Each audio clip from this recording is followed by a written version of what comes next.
that. Here we go. This is the heap of barley from Peter's farm.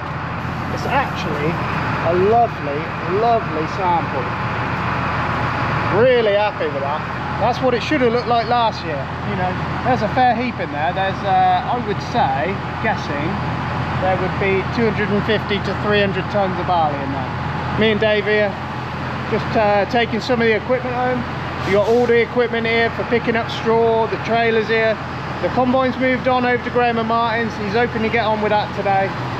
And me and Dave are just going to, yes, take all the machinery back home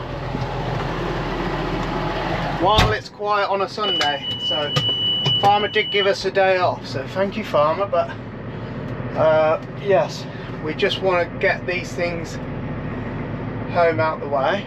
A few other things to bring home as well. But yeah, here's all the big bales. Can't remember how many of those there are.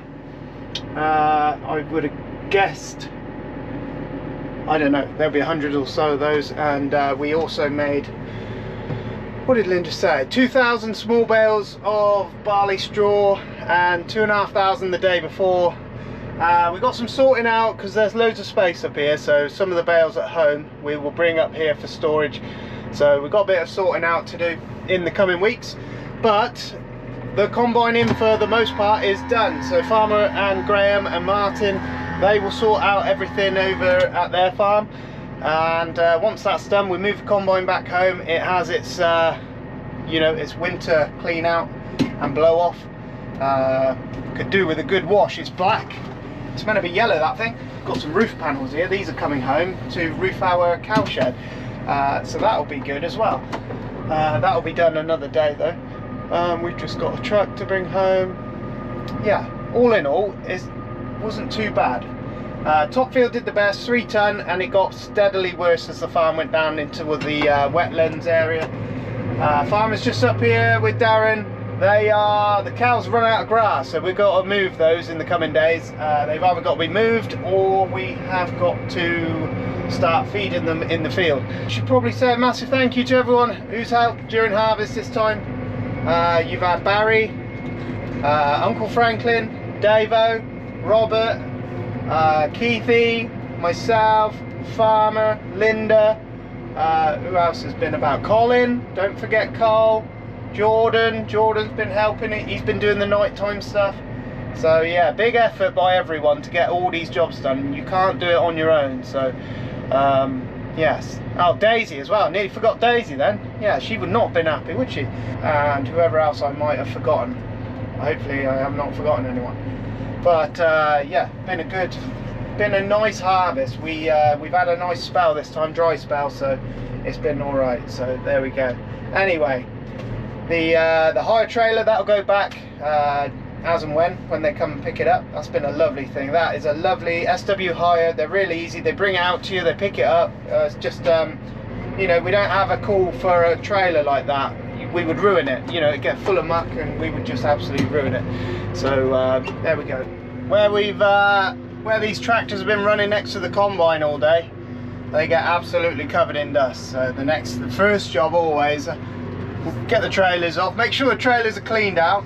Then it's time to blow them off, you know, blow the rads out, blow the filters out, blow the back ends off, black under the gearbox, under the tractor as well.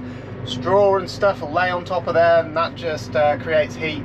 That's no good. So yes, we get them all blown off, then we got a couple of spare tractors about again, and yes, and then we're going to take half a day today, so that will do. We've had a few crazy nights. Yeah, really good spells. You know, good spells are good work, but it takes its toll on you. Everyone's feeling pretty weird. Might just blow this off while tractor is here. Monday morning, 2nd of September. I don't know where August went. I cannot tell you. I don't know where the last 6-8 weeks have gone. It just feels like literally a blur now. But farmer gave us the afternoon off yesterday, so that was really nice to see the kids. And yeah, managed to just have a bit of a break. But farmer's around the back loading a lorry load of straw. Linda's got a delivery on. Monday mornings we've always got a few deliveries here and there. I need some straw, Matthew. I need some straw. But yes, farmer got with him 50 acres of finishing last night, so he said it's yielding pretty nice over at Graham and Martin's. It's averaging sort of towards 2 tons, so but he's struggling with a bit of weeds in the crop, which probably ought to have been sprayed off, so that's what he's doing over there. We've got a little bit of a problem on this Manitou. I'll show you in a second.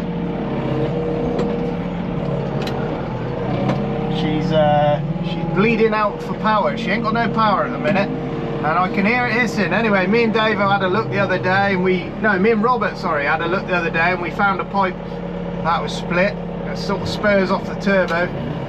So been and ordered the pipe for it, and luckily the Manitou engineer was there. He was pretty helpful. He said there won't be no power if there's a split in that pipe, so that was quite nice to hear. Anyway, Linda's loaded up. We've got some local deliveries to do quickly, and then I think me and Daisy are going mole ploughing later on. Send the new one.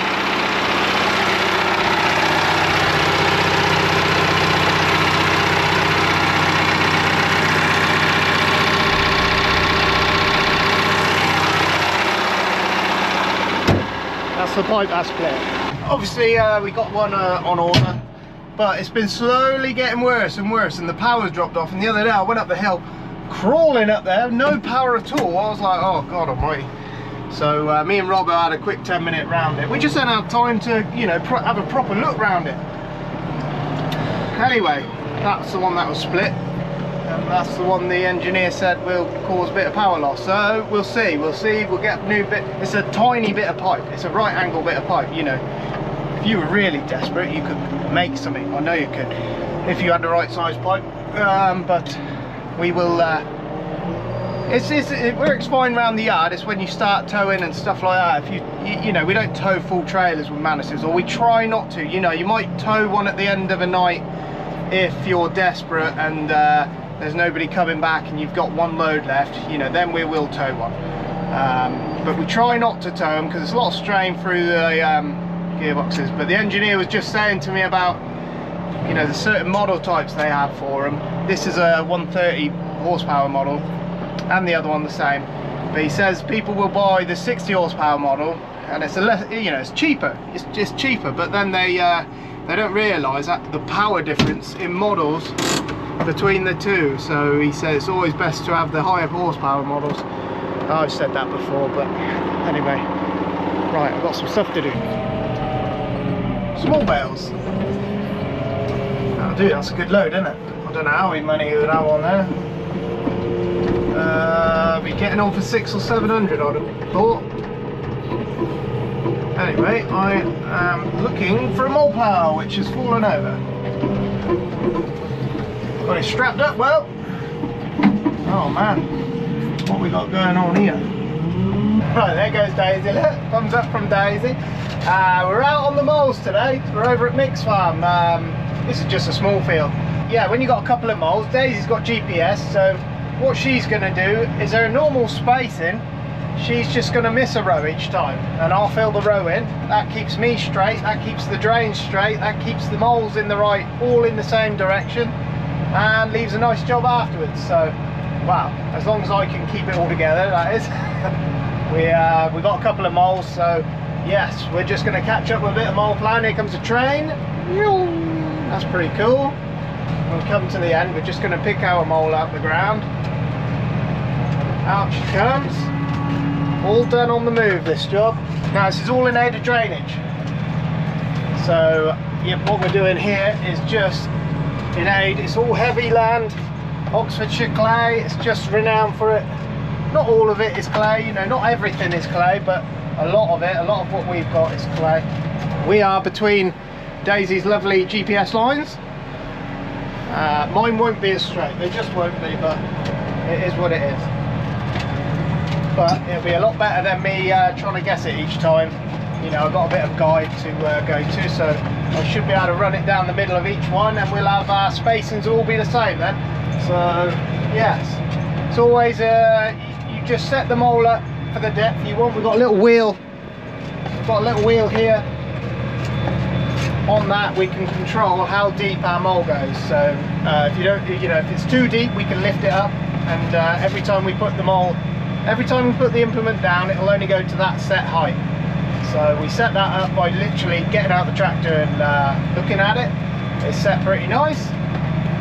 Daisy's farmer's already done daisies for us. So there goes daisies.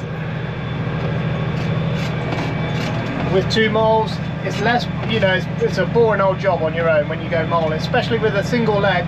These tractors wouldn't pull 2 moles, none of them. We have, you need 250 to 300 horse if you're going to go twin leg mole, especially into the clay. We're on my tractor for once. Linda's ordered a new steering kit. Sweerwerken are sending us their latest and greatest kit soon as well, so there'll be three tractors with Sweerwerken kit on, so that's proof in its own self. Those systems have proved themselves, so we're quite happy to have those, and they're a lot cheaper than some of the main brand ones. Not to say the main brand ones are rubbish, but the Sweerwerken ones are really good and fairly priced. So come up to the end, lift them all out the ground, get ourselves turned around. Anyway, yeah, it's a pretty straightforward job. This will, we're going to go winter wheat here. Obviously this isn't a massive field, it's only 2 or 3 acres. So our mole is in the middle there, look. I know it's not as straight as GPS lines, you can't, some people can, but we got a little bit of wiggle room on the back of the tractor, just in case we hit a rock or something like that underground. It doesn't just bend your mole in half. We got a bit of Peter's farm to do, and then we're heading up to Alistair's, because that's half of that is going to be winter wheat, so we're going to do what we can there. And it's a slow job, 5-6k. You've got to let the mole do its job. That little expander on the back of the mole plough is making a channel all the way through the dirt, and there's drains across this field. I hope they're this way, because we actually don't quite 100% know, but yes, it'd be a bit fiddly doing it short ways, this being such a small field. And what it does, it just lets the water run into the drains and off the field, and that's for when it comes really wet, so if you have another wet winter, if you can get the water off the top of the field and down into the drains, you're just onto a winner. So everywhere we had this year where it's been dry, the yields have been, more than average. They've been good, but everywhere that's been wet has been terrible, really terrible. And it was a very wet winter, so we're hoping and praying for a drier winter, all told. We're due one, but you never know what you're going to get. This is working out beautiful, because my left mud guard is on the mole mark this side, and my right one's on the mole mark that side. So all I do is keep the mud guards on the mole, and it should be pretty straight. And seen the cows for a while. This is a group. There's one in here we had to do a bad eye on the other day. That might do it actually. But Linda spotted her the other day. I reckon it's clearing up nicely, so that's a good thing. They ran out of grass, so just having to supplementary feed them at the minute. So they got a bit of silage. We'll have to keep feeding them hay. We've got maybe we might move them onto one of the other grass fields of the pier, so we might run them up there another day. But for the time being, just give them a bit of hay. We can bring a bit of hay up for them. Put a couple of bales in now and again. They look really well though. Won't be long. It won't be long. They'll be back in the sheds, and then yeah, then it'll be time to wean the calves. We'll wean the calves, and then the mums get a break for a little bit, and then it'll be calving time again, and it comes around quick. So this is just one group. There are, what have we got? We've got this group. We've got a group of heifers. We've got 3 other groups as well. The bulls have been taken out, obviously, because we don't want calves coming at any time. So yeah, calves should come between January and May is calving time. I think we took the bull out a couple of weeks earlier this time, see if we can get things a little bit tighter, as in calving time.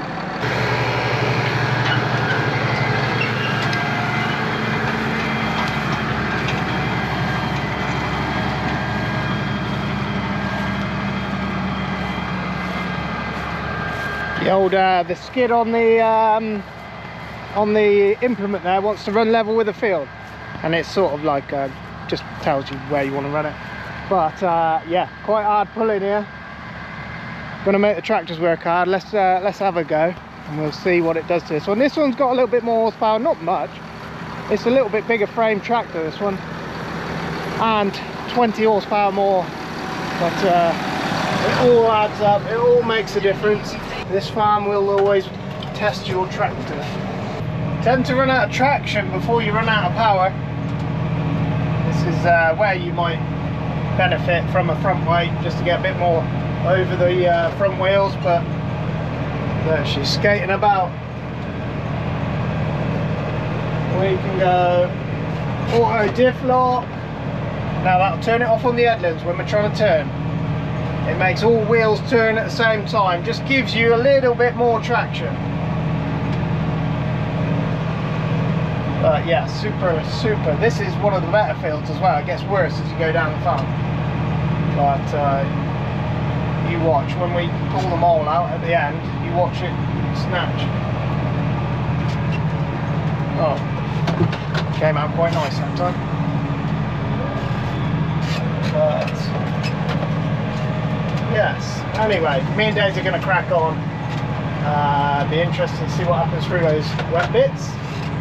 They shouldn't be wet anymore, but you never know.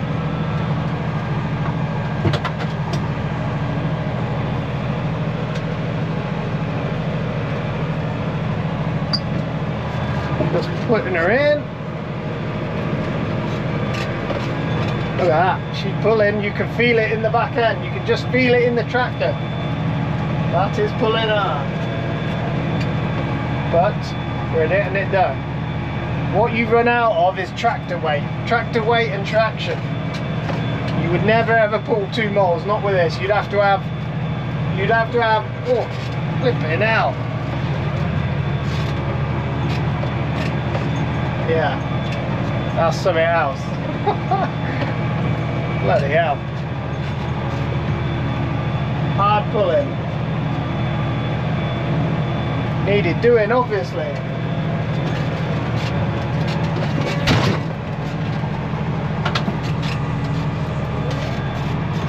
But we'll see next year, we'll see if it's done a job. But you want that mole in as deep as possible, even when you're scratching about, you still want it in deep. You want to be in that drain channel so the water can get away.